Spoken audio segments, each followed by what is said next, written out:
At ayun na nga mga idol, akit tayo dito sa Quezon Avenue flyover. Pagpasdan natin kung anong mayroong dito sa flyover na ito. Ayan, medyo masikip kami rito. Medyo marami-rami yung sasakyan. So ganun pa naman, kailangan rin natin mag-iingat. Ayan. So maganda. Ang ibabaw, mahangin. Kasi summer na summer. Ayan. So clear naman yung ibabaw ng flyover mga idol. Walang nag-aaway ng motorista. Minsan kasi may nag-aaway dito. Dati ano yun, yung motor narangan ng kotse.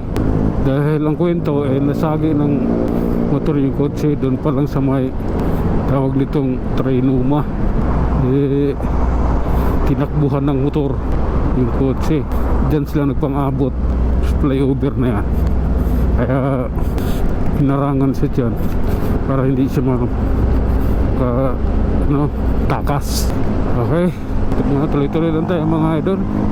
Kita naman yung harapan natin, medyo maluwag dito banda, pero di tayo makapagpatakbo ng mas mabilis dahil yung hangin nga, malakas ang palo ng hangin dito banda. Right, ayan, tuloy-tuloy tayo. At ito, akit tayo dito mga idol sa may Kamuning flyover. Okay, oh my goodness. Tuloy-tuloy tayo mga idol. Medyo maluwag dito sa flyover na ito, Kamuning. Kaya tintakbo natin 50 pa rin. So, ibig sabihin malayo ang distansya. So pagpatakbo na 50. Pero dito, pagdating dito pababa, kailangan natin mag-minor mga idol. Pababa ito, pababa na to ng Q-Mart Paano tayo dito mga idol sa may Q-Mart.